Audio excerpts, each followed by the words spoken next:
We are going to admit our two guests for the afternoon to talk about the Uhuru 3 and the Uhuru case a little bit. Our documentary is going to transcend the particulars of the case. We'll deal with the case a little bit. We're going there really to tell the history of the African People's Socialist Party and to highlight the community work that they do despite the government crackdown on them, which seems to be 24/7. But the case will be a component of the film, of course, since that's an important part of their story, and we are going to focus on that today because there are some developments that we want to go over. So I'm going to bring in our two guests here. Attorney Leonard Goodman is a distinguished criminal law attorney based in Chicago who's won high-profile and precedent-setting cases, including in the U.S. Supreme Court and the Illinois Supreme Court. He is a published columnist, covering legal and social justice topics and teaches federal criminal law at DePaul University. Leonard,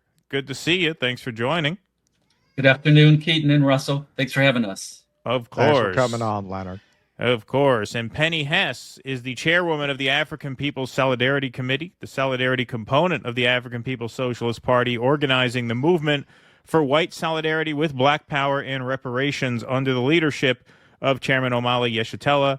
She is author of Overturning the Culture of Violence that chronicles the creation of white wealth at the expense of slavery, genocide, and land theft of African and indigenous people. Penny Hess is here as well. Penny, great to see you. Yes, I want to say hello and Uhuru. I really appreciate you, Keaton and Russell, and just want to say salute to amazing attorney Leonard Goodman. Such an honor to be with you today.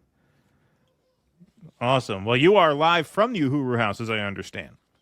I'm actually from the Uhuru Solidarity Center. The Solidarity Center, okay. Yeah, yes, we hope to visit both. Well, we will be visiting both when we get there so exciting. In a couple of weeks. Yeah, it's going to be great. We are really looking forward to it. When we first interviewed the chairman, had to be almost 2 years ago by now, he said, you know, every time I do an interview, I invite people to St. Louis to come and see what we do. And that planted the seed in my mind, well, why don't we do it? And so in a week and a half, thanks in large part, in fact, thanks solely to the funds that we raised from our beloved audience, we will be going out there and doing just that. So we're really looking forward to it. That'll be awesome. And great to have you guys here today. So, Lenny, my first question is for you. If you could just briefly recap the case for people who are not familiar with the government's case against Uhuru 3, this sort of bizarre, sort of mixed verdict where on the one hand they were acquitted of being Russian agents but convicted of conspiring to be Russian agents even though they weren't, and the sentencing, just to give us some backstory. Yeah, well, this case really, it strikes at the core of the First Amendment. There were U.S. citizens that were being prosecuted for political speech criticizing U.S. foreign policy. So that is really the core value of the First Amendment is political speech. And the case never should have gone to trial. The judge ended up agreeing that this was all political speech. But he said, well, the government says you're speaking on behalf of Russia. And so that takes it out of the First Amendment. There is no case law precedent for that. So this would be a brand new exception to the First Amendment, that if the government says you're speaking for Russia, then it's not protected speech. And on that theory, the case went to trial. As you correctly said, the jury found that they were not agents of Russia because all of the government witnesses, which were all FBI agents, there were no actual witnesses that came and pointed a finger at these defendants and said that they're agents. But it was a paper case. They had records of emails and they had all of the computers from the center. They seized all their files. So they had all the internal conversations for about 5-6 years.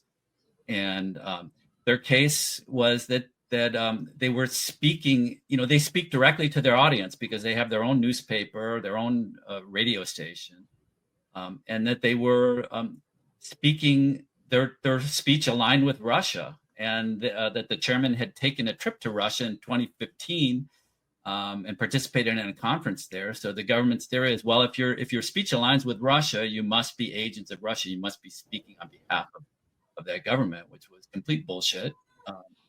You know, as what came out at trial, and all the FBI agents admitted, these people have had the same views for 20, 30, 40 years.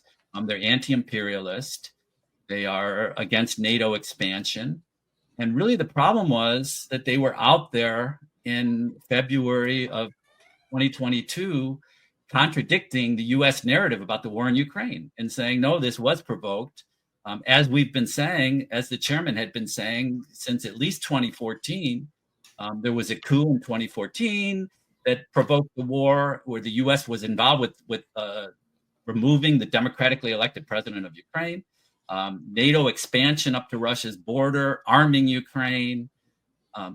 And so that was forbidden. You weren't allowed to say that, and you weren't allowed to say it directly to your supporters. And I would say the other thing that's kind of important about this case is that they didn't have to go through Google. They talked directly to their supporters, which apparently is a threat to the U.S. government, because they have their own newspaper and their own radio station. And they have a pretty good following in the Black community. And I think the Biden administration thought those people shouldn't be hearing these types of views. So they were out there in February of 2022, contradicting the U.S. narrative. And then in July, they were raided.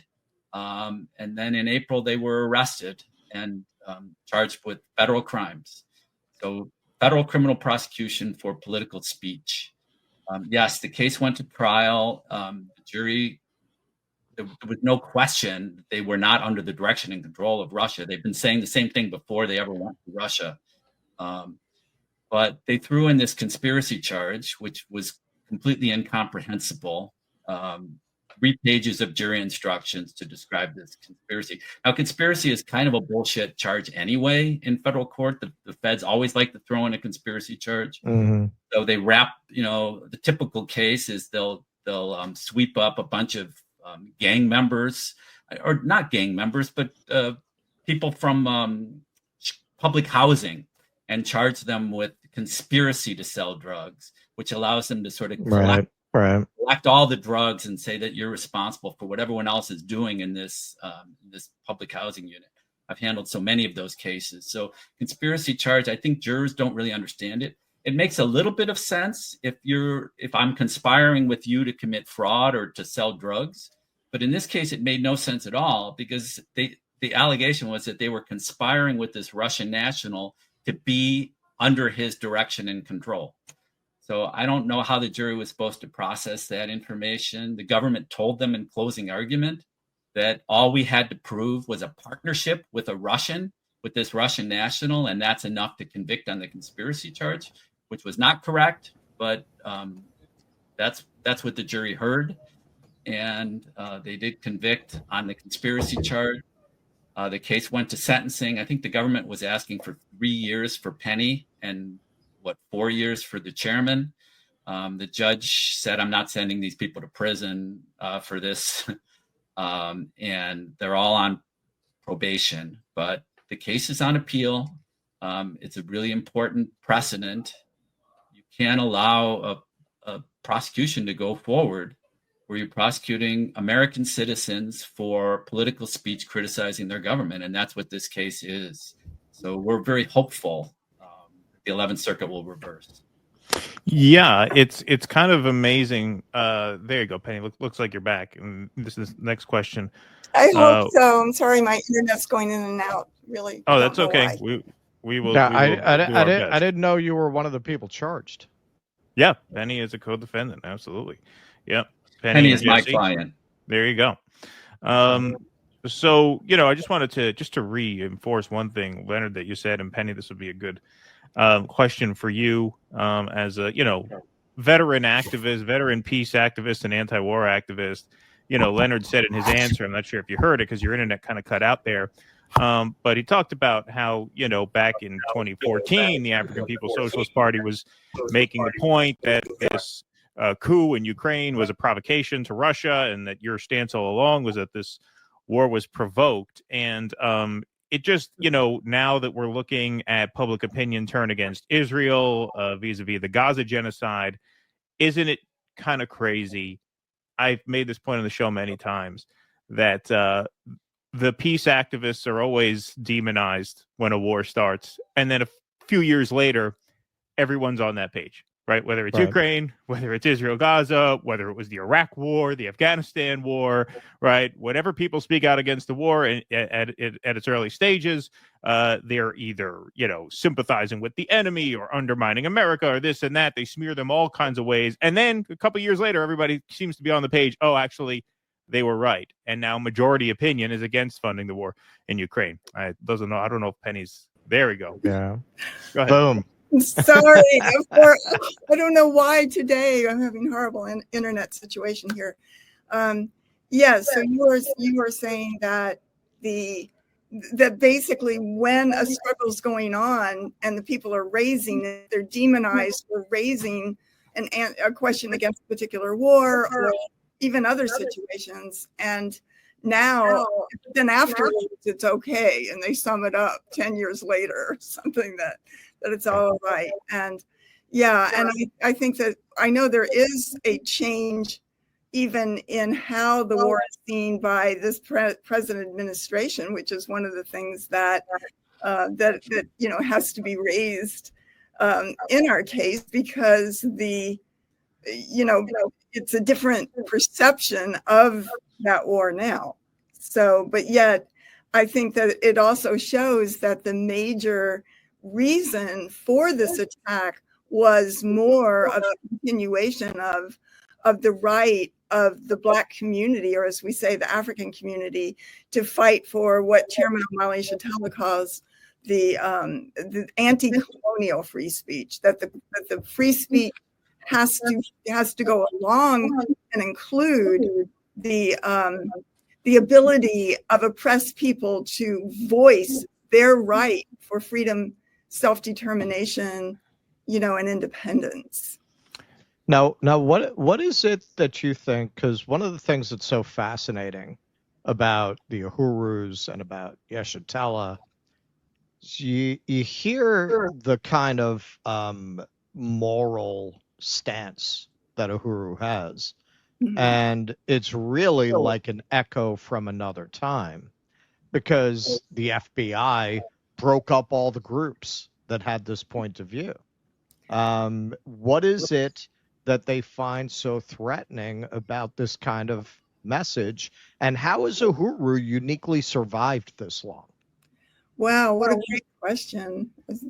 I would just say that, one of the things is that the Chairman Omali Yeshitela, under whose leadership I work and organized, and Jesse Neville also had summed it up, that the Black liberation movement of the 1960s in particular was something that shook, as he says, shook this system to its very foundations. Right. Because if we understand that this country and system is built on slavery, I mean, that's undeniable historical truth, and it's built on U.S. war against oppressed peoples around the world, in particular for the African community or Black community inside the U.S. to say, no, we are not fighting against racism, as the movement says. We are fighting against colonialism, and we are fighting for political and economic power in the hands of the African community, which is very different than just fighting ideas in white people's heads. We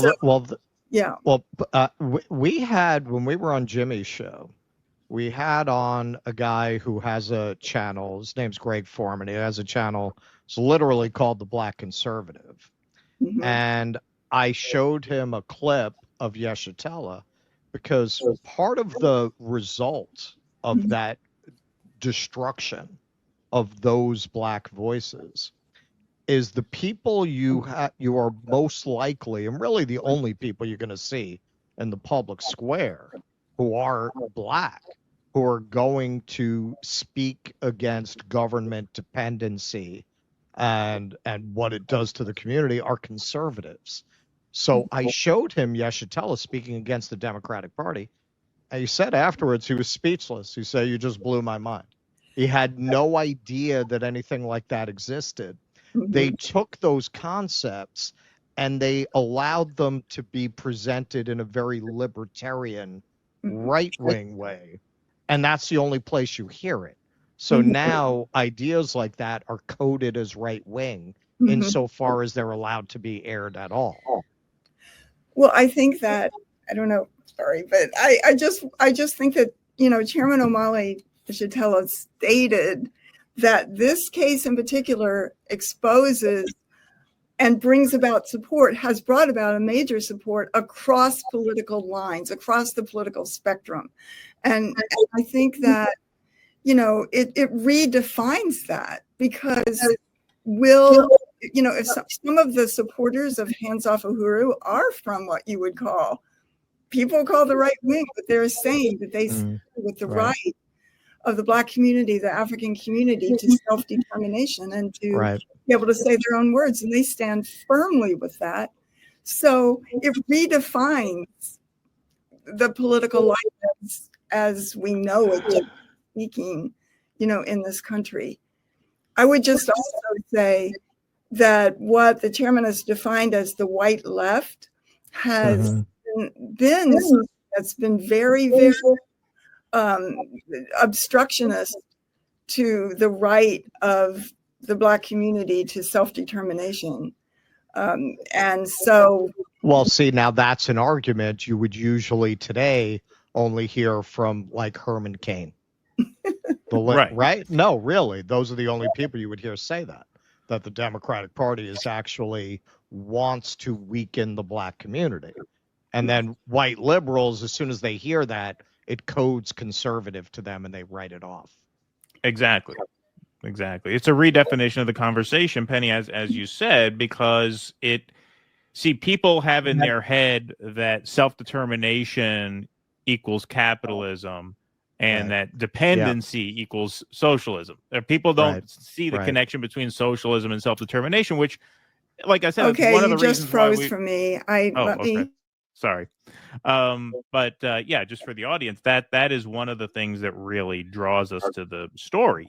For example, Uhuru has a bakery that they're building. They're also developing housing for people who just got out of jail.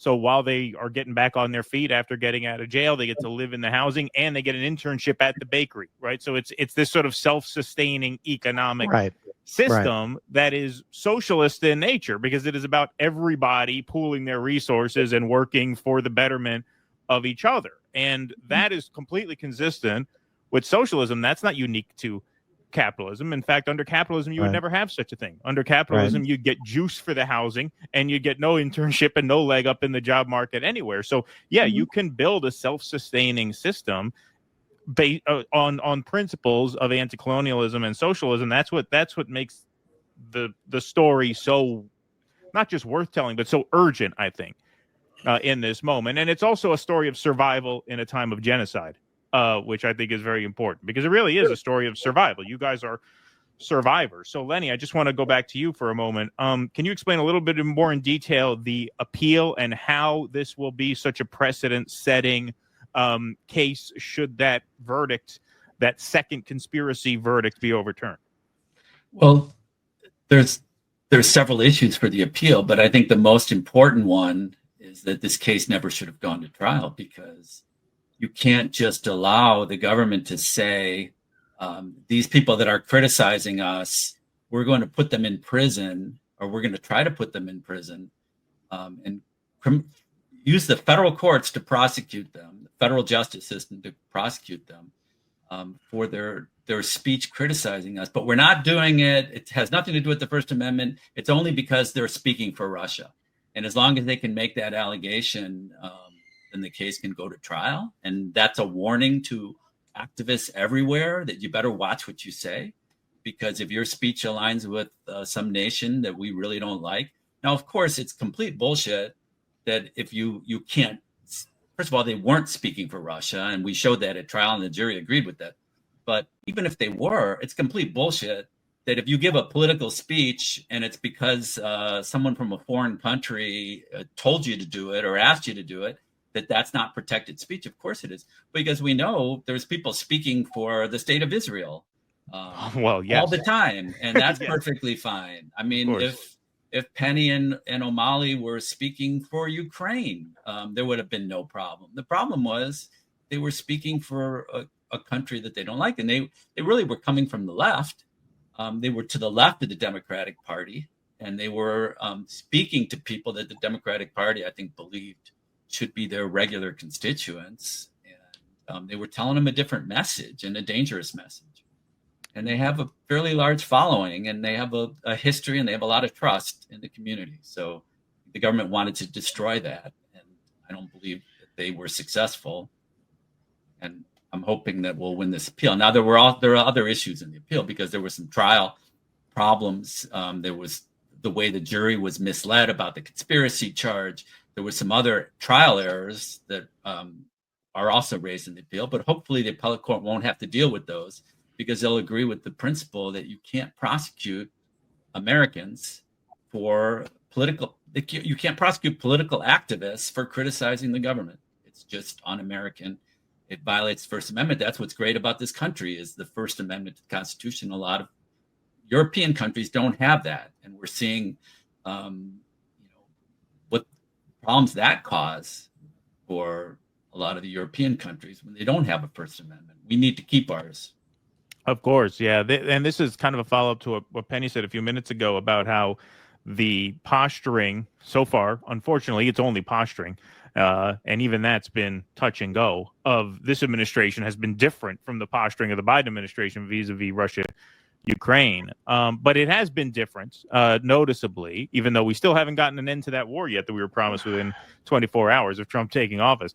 But I'm curious, do you think that Trump's DOJ would have brought this case? We know Biden's did. Do you think Trump's would have? I think that's an interesting question. I would like to get both of your opinions on that. I think they would. You think they would have? I think they could have. I mean, of course, I do think that it is important and striking that it did come from the Biden administration. Right.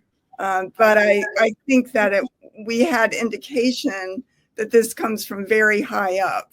And,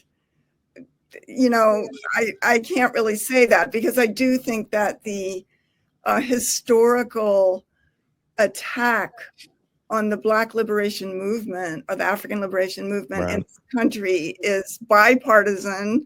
Mm-hmm. It is across the board, and it is many, many, many generations, old, because you can go back to the case of Marcus Garvey, who was an African liberation leader of the 1920s, who was also framed up with the help of the white Communist Party and everything else. And what he was calling for, his slogan was Africa for Africans at home and abroad. And he built institutions in Harlem and other places throughout the United States that built an economic infrastructure for the Black community. And he was put in prison and died shortly after. Well, they charged him with bootlegging, right? Well, that was bootlegging, one of the things, but they charged him with mail fraud, for one thing, and using the same kind of trying to find something to charge him with, and right. He was convicted. So, and it was a very similar thing, and so he fought for economic development in the community and made it real, and he had 11 million members around the world. And what Chairman O'Malley represents and the Uhuru movement is a continuation of that strain of the African liberation movement that's saying we want power, we want liberation, we want self-determination. And I do think that is something that a lot of white people can support, again, from across the political spectrum. And of course, I am the chair of the African People's Solidarity Committee, the organization of white people under the leadership of Chairman O'Malley Shatella. So one of the things that obviously, as Leonard has said, has been put out quite a bit, is they wanted to crush white support for the Uhuru movement. And that's why they picked Jesse and myself, along with the chairman, try to get us. But actually, generally speaking, overall, this attack has opened up, as as I said before, an incredible amount of support from every sector of the political spectrum. And we've certainly, even the Uhuru Solidarity movement, it's grown. People respect that, they know where, as chairman says, they know where to go. They know which organization to pick because this is the one the U.S. government attacked. Yeah, that's a really interesting answer.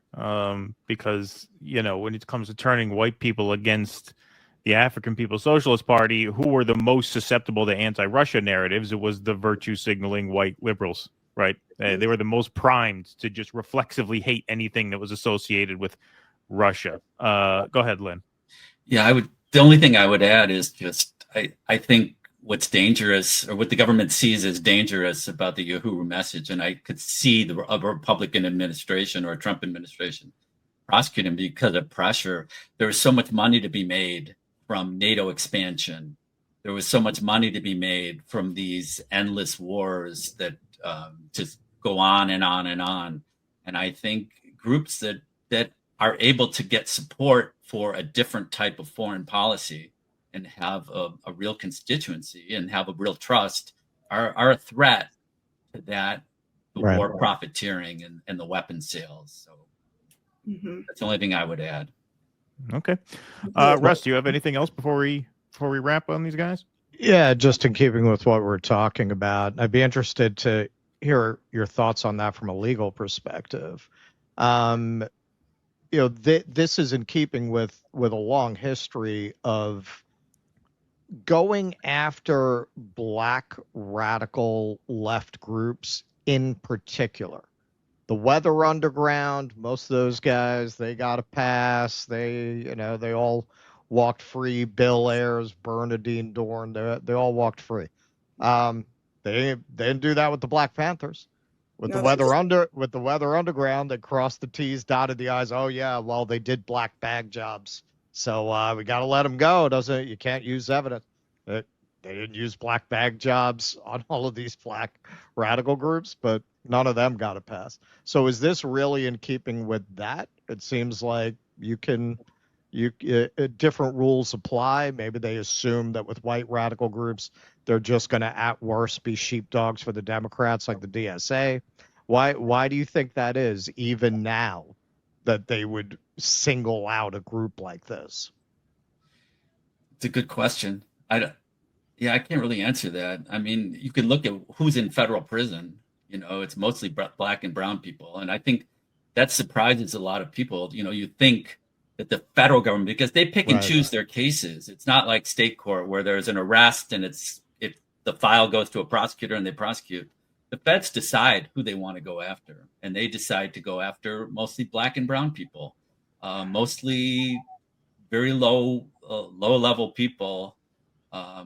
Look at the banking, look at the mortgage crisis. No bankers were prosecuted, but lots of peons who filled out loan applications were prosecuted for mortgage fraud. A lot of Black and brown people. So do you think that's partly that they assume they're not going to have the political connections or financial resources to fight them off? Absolutely. It's low hanging fruit. Right. And they have to prosecute someone, and they can't prosecute their donors for the most part, with very few exceptions. So, it falls on people with very little political clout. They don't have lobbyists. So that's. I also think it's more politically permissible to smack around Black and brown people that way, right? Because they get the white people afraid of the Black people, and then the white people say, well, thanks for protecting us from those dangerous Black people. That happens through today. Here, I'll give you guys a sneak preview. We're going to cover this as a more thorough segment. This came from the White House's X account about their federal takeover of DC, boasting about all the Black people they're rounding up now that the feds are controlling Washington. Every single person who's I mean, these aren't technically mugshots, but that's what they serve as. Every single person who they publicize the arrest of was a non-white person because they feel it is to their political advantage to do so. Sorry, Penny, go ahead. Well, no, I just think that is so right. And to say that if we talk about political prisoners, there are political prisoners inside the U.S. And as you all have noted, it is African people and indigenous people. And, Sundiata Ali was a Black political prisoner who was in prison for 50 years, and they let him out when he was ready to die, basically. He was out for a few months. Leonard Peltier, an indigenous liberation, was in for 50 years in prison. No, they don't do that. They didn't do that to the Weather Underground. No, they did not. And that's because of what the chairman says, that we live in a country with colonialism inside. It is made up of colonialism right here. There are two sets of laws. The chairman said he wasn't a citizen when they made the First Amendment. He was enslaved. His people were enslaved when they made the First Amendment in the United States. So, this is a struggle that exposes the fact that there are Mexican, indigenous, and African people literally colonized inside the borders of the United States and around the world. And that's our job as APSC. We talk to people about that. I wrote a book called Overturning the Culture of Violence that lays out all the statistics. Like even here in St. Louis, the difference between the white community and the Black community in terms of assets is $800,000 per person. Oh yeah, wow. And it's much more even on a national level as a whole. In some cases, it's $1.4 million more that the average white person, I'm not talking about rich people, I'm talking about the value of their house, their car, their 401k, all of those things that are not available. And the way, we just had a tornado here, and the tornado hit right where the Uhuru house is. And hopefully you all will see some of the reality of what happened to the Black working class community in the city from the tornado. And 70% of the people don't have insurance. And the city is doing nothing to repair their roof, which is gone, for all of these. I think it was something like 15,000 homes that were seriously hit in North St. Louis. So you'll see it when you come here. And I really, that's why I think that why the stand of white people has to be to say, we owe reparations, and reparations is a positive thing because it returns stolen resources that we gain based on genocide and slavery, and that this is how the world can go forward. When resources that actually African indigenous people own, they belong to them, be returned, and we can't have a society without the oppressor and the oppressed, and that's what I fight for. All right. Well, you can go to handsoffuhuru.org. There are donate and volunteer tabs. So you can see on the right-hand side, the donate tab. There's also a volunteer tab. So go to handsoffuhuru.org. That's how you can chip in and help. And Penny, we will be seeing you in just about a week and a half. And Lenny, if you want to join the doc, we'd be happy to interview you remotely from Chicago as well. So that would be wonderful. Thank you both. Thank you both so much for making the time, and we will be in touch. Thank you so much, and thank you, Leonard. All right. Thanks. Thank you. Bye, Penny. Talk to you soon. Please clap.